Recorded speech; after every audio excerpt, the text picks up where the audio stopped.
Good morning. मैं doctor Shubhra Tiwari, सहायक आचार्य भौतिक शास्त्र, राजकीय महाविद्यालय सिरोही।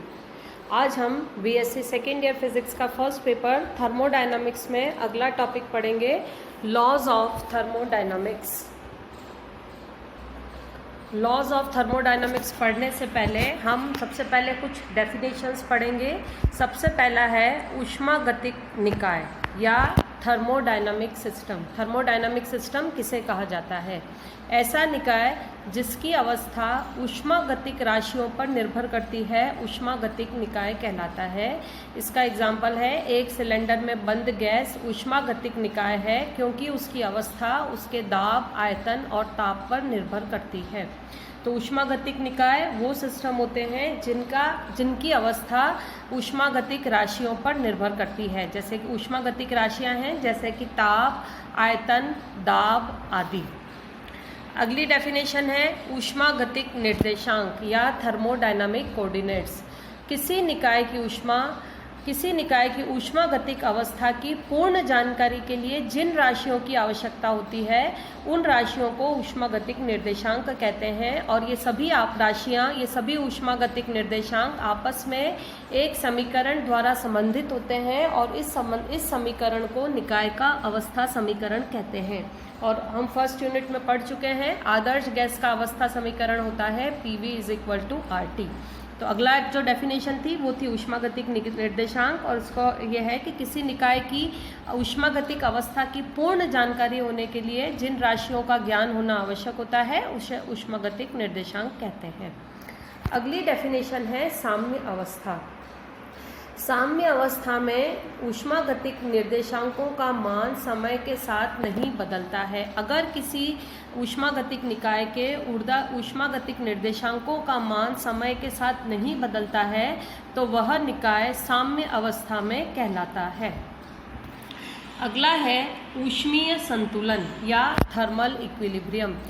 जब किसी निकाय के ऊष्मागतिक निर्देशांक, जैसे कि गैसीय अवस्था है या गैसीय निकाय है तो उसके ऊष्मागतिक निर्देशांक होंगे दाब, आयतन और ताप।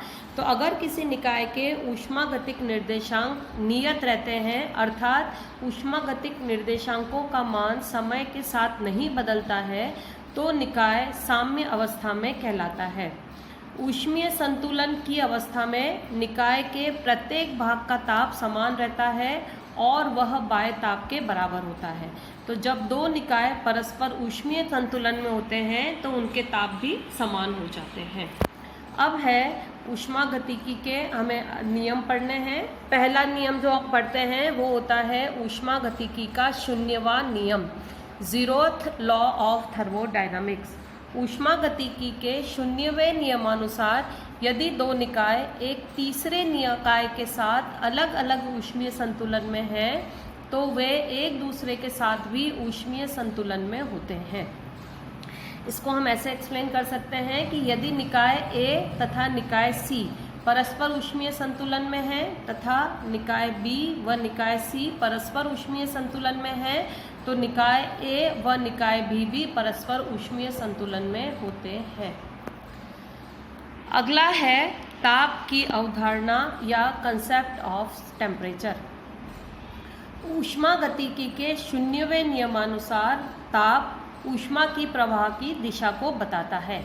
यदि दो निकाय को परस्पर संपर्क में रखने पर उनमें यदि कोई ऊष्मीय ऊर्जा का आदान प्रदान नहीं होता है तो इसका तात्पर्य ये होता है कि वो दोनों निकाय ऊष्मीय संतुलन की अवस्था में है। अर्थात इसको हम दूसरी तरह से कह सकते हैं, इसका मतलब होता है कि उन दोनों निकाय का ताप एक ही होता है। लेकिन यदि ऊष्मीय ऊर्जा एक निकाय से दूसरे निकाय को जाती है तो वह निकाय जो ऊष्मीय ऊर्जा को दे रहा होता है वह उच्च ताप पर होता है और वह निकाय जो ऊष्मीय ऊर्जा को ग्रहण कर रहा होता है वो निम्न ताप पर होता है। तो ताप किसी ऊष्मागतिकी निकाय का वह गुण है जो उसके ऊष्मीय संतुलन की अवस्था को नियंत्रित करता है। यदि दो निकाय परस्पर ऊष्मीय संतुलन में है तो उनका ताप भी समान होता है। अगला टॉपिक है मार्ग फलनों की अवधारणा, कार्य ऊर्जा तथा ऊष्मीय ऊर्जा, concept of path function work energy and thermal energy. सबसे पहला है इसमें बाह्य दाब के विपरीत प्रसार में ऊष्मागतिक निकाय द्वारा किया गया कार्य। किसी ऊष्मागतिक निकाय पर बाह्य से दाब लग रहा है तो उसके द्वारा किया गया कार्य क्या होगा। माना किसी चालक पदार्थ के सिलेंडर में एक चलनशील पिस्टन लगा है, चूँकि उसमें हमने कोई गैस भरी है, चूँकि सिलेंडर चालक पदार्थ का बना है, अतः इसमें ऊष्मा का बाहर से आदान प्रदान हो सकता है। माना कि प्रारंभ में हम ये करते हैं कि पिस्टन पर कुछ बाट रख देते हैं। अब यदि हम उस पिस्टन पर से बाट को धीरे धीरे हटाते हैं तो गैस का प्रसार होगा। प्रसार होने का मतलब है कि गैस का आयतन बढ़ेगा तथा बाह्य दाब के विपरीत आयतन वृद्धि में गैस कुछ कार्य करेगी। इसके विपरीत यदि हम पिस्टन पर कुछ बाट और बढ़ाते हैं तो गैस संपीड़ित होगी, अर्थात उसका आयतन घटेगा और बाह्य दाब द्वारा गैस का आयतन घटाने में गैस पर कुछ कार्य किया जाएगा।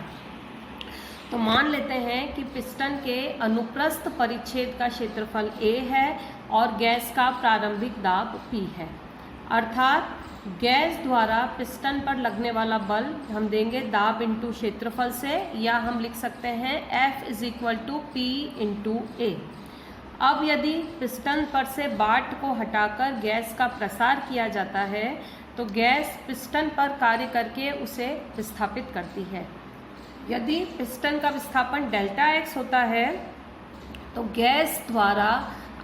गैस के आयतन में वृद्धि जो होगी वो होगी ΔV हम उसको लिख सकते हैं A × ΔX से, और इस प्रसार में गैस द्वारा किया गया कार्य ΔW बल इंटू विस्थापन। बल को हम लिख सकते हैं F × विस्थापन, हमने माना है ΔX हो रहा है तो F × ΔX, या हम लिख सकते हैं ΔW F होता है P × A, तो P × A × ΔX। इसको हम रीशफल करके लिख सकते हैं P × A × ΔX, और उसको हम लिख सकते हैं ΔV। मान लीजिए यह है इक्वेशन नंबर 1। यदि दाब P पर गैस का आयतन V1 से बढ़कर V2 हो जाता है तो गैस द्वारा किया गया कार्य W = sum over ΔW integration V1 to V2 PdV, और इसको हम मान लीजिए इक्वेशन नंबर 2 है। यहाँ ΔV आयतन में सूक्ष्म वृद्धि है। इसके विपरीत यदि दाब P पर गैस के आयतन में ΔV की कमी होती है तो गैस पर किया गया कार्य ΔW - P ΔV। मान लीजिए यह है इक्वेशन नंबर 3। तो यदि दाब P पर गैस का आयतन V1 से घटकर V2 हो जाता है तो गैस पर किया गया कार्य हम लिखेंगे W - integration V1 to V2 और PdV। मान लीजिए यह है इक्वेशन नंबर 4। तो गैस के प्रसार में बाह्य दाब के विपरीत गैस द्वारा कार्य किया जाता है और इस कार्य को हम धनात्मक मानते हैं, लेकिन गैस के संपीड़न में क्रिस्टल द्वारा गैस पर कार्य किया जाता है या पिस्टन द्वारा गैस पर कार्य किया जाता है और इस कार्य को ऋणात्मक माना जाता है।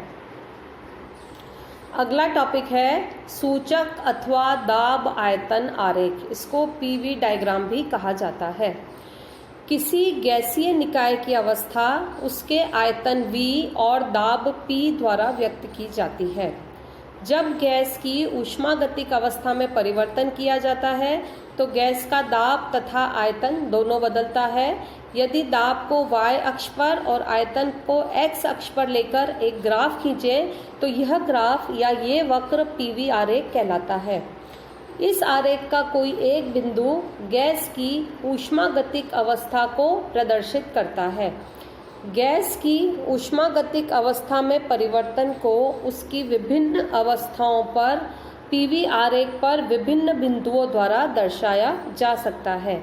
इस बिंदुओं को मिलाने वाली रेखा संपूर्ण परिवर्तन में हुए दाब आयतन परिवर्तन को दर्शाती है तथा किसी परिवर्तन में किया गया कार्य PV आरेख पर वक्र व आयतन वक्ष से गिरे हुए क्षेत्रफल के बराबर होता है। तो पीवी इंडिकेटर डायग्राम से कार्य निकालने के लिए हमको ये प्रोसेस को फॉलो करना होता है। इसमें हम अलग अलग केस लेंगे। पहला केस है जबकि दाब नियत रहता है। दाब नियत रहता है वो सिस्टम समदाबिक प्रक्रम कहलाते हैं। तो हम अब निकालेंगे कि समदाबिक प्रक्रम में किया गया कार्य कितना होता है। इस स्थिति में जब हम समदाबिक प्रक्रम की बात कर रहे हैं तो हमने एक्स एक्सिस पे आयतन प्लॉट किया है, वाई एक्सिस पे दाब प्लॉट किया है और हम किसी एक सिस्टम को रिप्रेजेंट कर रहे हैं ए से बी तक। तो इसमें दाब आयतन आरेख आयतन वक्र के समांतर एक सीधी रेखा प्राप्त होती है और गैस का आयतन V1 से बढ़कर V2 हो जाता है।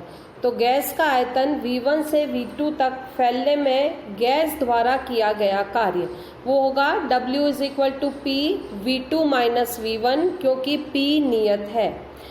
और इसको हम लिख सकते हैं, इसको हम यहाँ से एक एक्स एक्सिस पे परपेंडिकुलर ड्रॉ किया, इसी तरह से सेकंड पॉइंट पर भी एक्स एक्सिस पे परपेंडिकुलर ड्रॉ किया और कुल किया गया कार्य W जो है वो होगा सरल रेखा AB द्वारा आयतन अक्ष पर V1 व V2 के बीच घिरा क्षेत्रफल। यहाँ से यहाँ हमने परपेंडिकुलर ड्रॉ करके जब हम ये क्षेत्रफल निकालेंगे तो वो हमें मिलेगा आयतन ABCD का क्षेत्रफल। ये हमने वो केस लिया था जबकि दाब नियत है। दूसरा केस है जबकि दाब परिवर्तित है। इस स्थिति में पीवी आरेख एक वक्र प्राप्त होता है। तो गैस का आयतन V1 से V2 तक फैलने में गैस द्वारा किए गए कुल कार्य की गणना करने के लिए वक्र पर अत्यंत समीप दो बिंदु हम E और F लेते हैं। उनके संगत दाब लगभग समान मान सकते हैं क्योंकि ये दोनों बिंदु बहुत ही पास पास है और हमने इसके संगत दाब को P मान लिया है तथा आयतन और इन दोनों बिंदुओं के संगत आयतन क्रमशः V व V+dV है।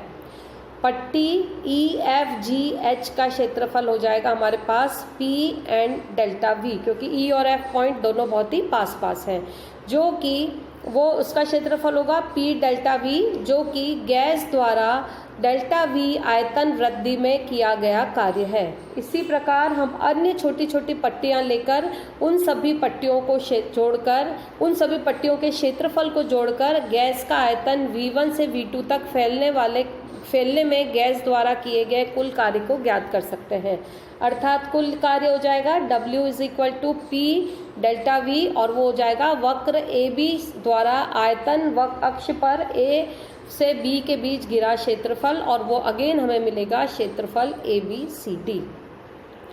इसी तरह से थर्ड केस हम ले रहे हैं चक्रीय प्रक्रम में किया गया कार्य।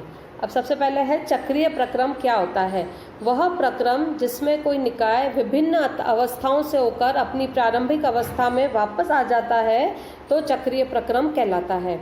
माना किसी गैसीय निकाय की प्रारंभिक अवस्था A है, प्रसार होने पर वह किसी अन्य अवस्था B पर पहुंच जाता है। यह अवस्था परिवर्तन पीवी आरेख पर वक्र capital A small a capital B द्वारा दिया जाता है और इस प्रसार में गैस द्वारा किया गया कार्य W capital A small a capital B = हो जाएगा वक्र capital A small a B द्वारा आयतन अक्ष से घिरा क्षेत्रफल और उसको हम लिख सकते हैं क्षेत्रफल A small a capital B C और D।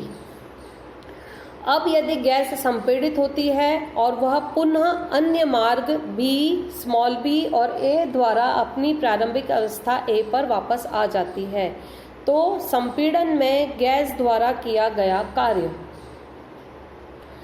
W capital B small b और A, क्योंकि वापस संपीड़न में gas capital B small b और A पाथ को फॉलो करती है तो इसको निकालने के लिए हमारे पास आ जाएगा वक्र capital B small b A द्वारा आयतन अक्ष से घिरा क्षेत्रफल और इसको हम लिख सकते हैं जैसे कि हमने पहले लिखा है क्षेत्रफल capital B small b capital A D and C।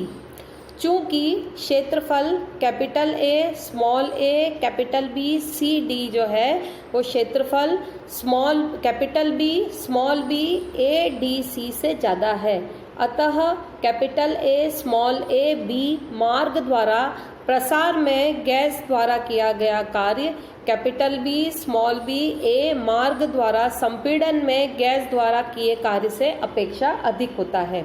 अर्थात संपूर्ण चक्रीय प्रक्रम capital A capital B small B A में गैस द्वारा नेट कार्य किया जाता है और यह दिया गया कार्य इन दोनों पाथ में किए गए कार्य के डिफरेंस के बराबर है।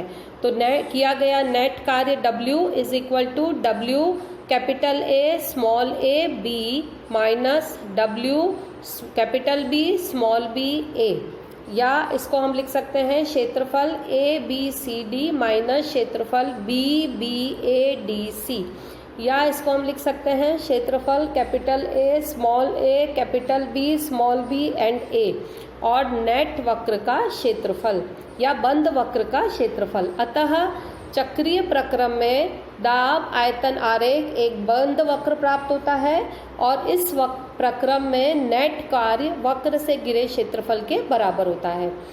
यदि बंद वक्र का ट्रेसिंग क्लॉकवाइज होता है तो नेट कार्य निकाय द्वारा किया जाता है, और यदि बंद वक्र का ट्रेसिंग एंटी क्लॉकवाइज आता है तो नेट द्वारा कार्य किया जाता है।